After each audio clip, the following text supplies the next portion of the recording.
देखो ये क्या है, ये बड़े कॉमन क्वेश्चन है बेटा, प्रीवियस ईयर में पूछे गए क्वेश्चन, इसलिए हमको कुछ एग्जांपल दिमाग में ये रखने पड़ेंगे। तो क्या आपको याद रखना है वो मैं आपको नोट्स में प्रोवाइड कर दूंगा, डीपीएस में आपको याद रखना है बेटा, क्या ठीक।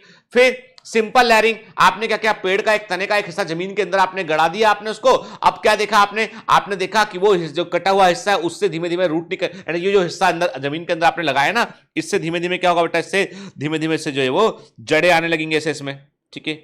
और फिर काट दो, अलग कर दो आप इसको, है ना। फिर माउंट या स्टूल लेयरिंग में क्या होता है, इसमें हमने क्या किया, एक प्लांट की जो ब्रांचेस थी उनको हमने मिट्टी का टीला बनाया और उसको दबा दिया हमने, तो जो ब्रांचेस हैं उनमें भी रूट आ गई और बाद में काट के अलग कर देंगे, बाद में हम काट के जो है अलग अलग कर देंगे इनको और दो प्लांट बन जाएंगे। एयर लेयरिंग देखिए, हालांकि मैं ऐसा मिट्टी नहीं लगाता था, ये तो बड़ा टेक्निकल है, हम सिंपल लगा के लगा देते थे के एयर लेयरिंग, इसीलिए 50 लगाए होंगे, एक में काम हुआ वो।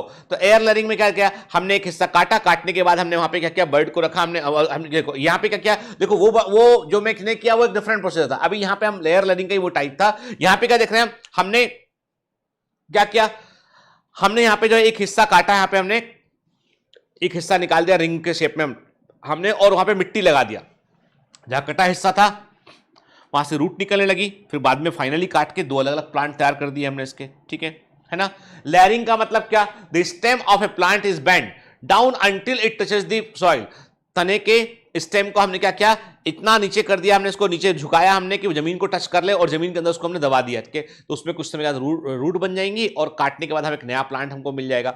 इसे कहां करते हैं, लेमन में करते हैं, रोज में करते हैं, जैस्मीन में इसका इस्तेमाल करते हैं बेटा, ठीक है।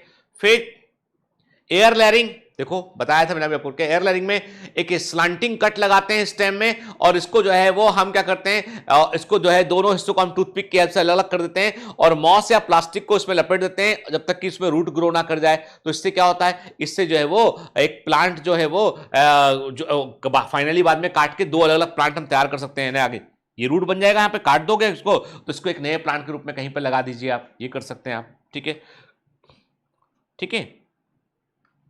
तो ये एयर लेयरिंग ठीक है ना बेटा, इसमें हम क्या करेंगे, हवा में, जमीन में नहीं गड़ाएंगे, इसमें हवा में ही करेंगे मिट्टी लगा के हम, ठीक है। फिर हम क्या करते हैं ना, ग्राफ्टिंग करते हैं। ग्राफ्टिंग में क्या होता है कि एक प्लांट लिया हमने, उसका एक हिस्सा काट के दूसरे प्लांट को हमने उसके ऊपर लगा दिया। जो मैंने किया था वो बेसिकली बर्ड ग्राफ्टिंग था, वो बेसिकली बर्ड ग्राफ्टिंग था, ठीक है।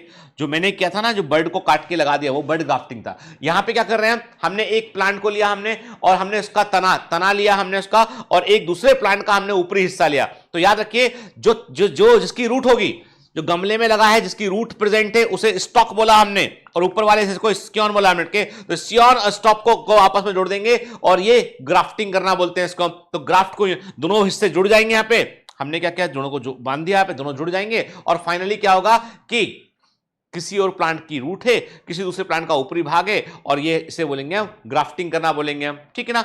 ऐसे भी हम प्लांट को जो है वो वेजिटेटिवली प्रोपेगेट कर सकते हैं हम, ठीक है। Grafting, the stem of a plant is cut and then fitted on another strong plant. एक पौधे का तने को काटते हैं हम, दूसरे एक स्ट्रॉन्ग प्लांट में उसको हम जो है उसके ऊपर लगा देते हैं हम, ठीक है। और इसे हम ग्राफ्टिंग करना कहते हैं। एप्पल में, ऑरेंजेस में, वाटरमेलन में और कई सारे सजावटी पौधों में हम ग्राफ्टिंग मेथड का हम इस्तेमाल करते हैं, ठीक है। अब ये तो बात हो गई बेटा किसकी, कि कुछ वेजिटेटिव प्रोपेगेशन की। अब मैं क्लियर कर दूं आपको बेटा कि वेजिटेटिव प्रोपेगेशन जो मैंने आपको ये चीजें बताई हैं, ये एनसीईआरटी में नहीं है, लेकिन ये प्रीवियस एग्जाम में फ्रीक्वेंटली पूछे गए और रिसेंट एग्जाम में भी ये ऑप्शंस के अंदर दिए गए, इसलिए हमको पता होना चाहिए इनके बारे में, ठीक है ना।